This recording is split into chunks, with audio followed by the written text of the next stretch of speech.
going to make this long skirt, my old school uniform skirt, as a bodycon dress with this as a pattern. So, yun lang, let's do it. Ba't gano'n? Ano yun? Paunang step, tatastasin ko muna to. Pero ikikip ko yung itong zipper niya para magamit ko rin siya sa dress. Para rin makita ko kung gaano kahaba tong tela na to. Tastasin ko muna.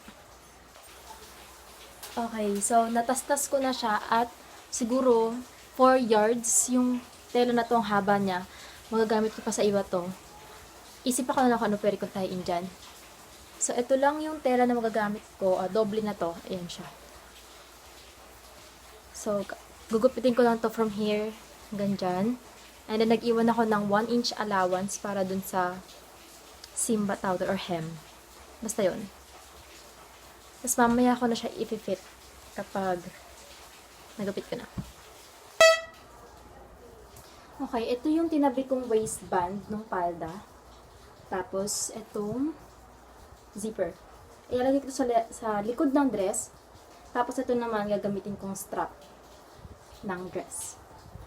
So, dahil wala akong makina, tatahiin ko to gamit ng kamay. Ito yung magiging likod ng dress ko kasi dito ko rin ikakabit yung zipper. So, ayan. Tahiin ko muna. Okay, natahi ko na siya. And then, I left a few inches open dito para sa zipper. And tinupi ko na rin to. Ito yung magiging top. Kumbaga, ito yung sa taas ng dress. And then, dito ko ikakabit yung strap. Kaya, saan na yun? Ayan, tahiin ko muna to. Tinupi ko na siya. Para malinis tingnan yung ibabaw.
likod pa. Ayan.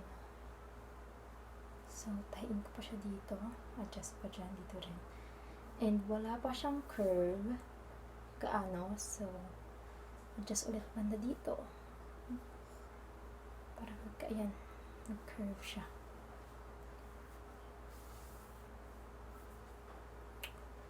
So, ayun. Adjust ulit. Change of plans. Ito na yung gagamitin kong dress as a pattern. Kasi ito yung mas fit sa akin. Ito kasi medyo maluwag. So, ito na lang. Ayan. Namarkahan ko na siya kanina and then nasukat ko na din siya. Kaya tatahiin ko na lang siya.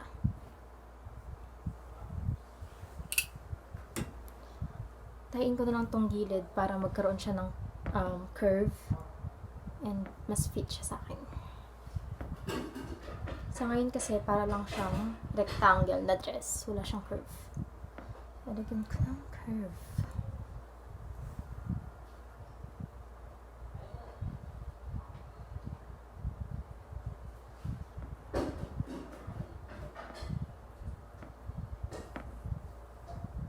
So, back stitch ulit gagamitin ko para kasi pag straight stitch lang, hindi siyang matatastas.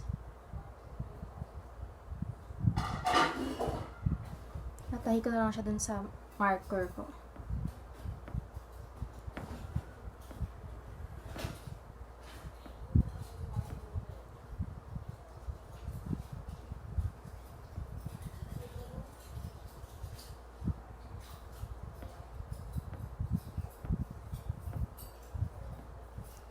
Okay, nahihirapan ako ha. Fit na siya. Okay na dito. Ginupit ko na rin yung waistband in half. Tapos, ito pinin in place ko na para tahiin ko na lang siya. Then yung likod. Okay na yung zipper. Ayan siya. Kita niyo ba? Yan yung zipper. So,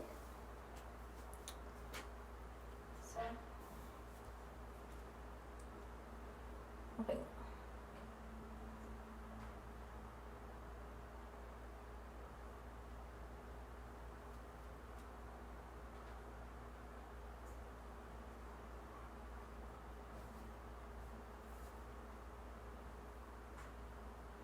So, ito na yung final look. Ayan.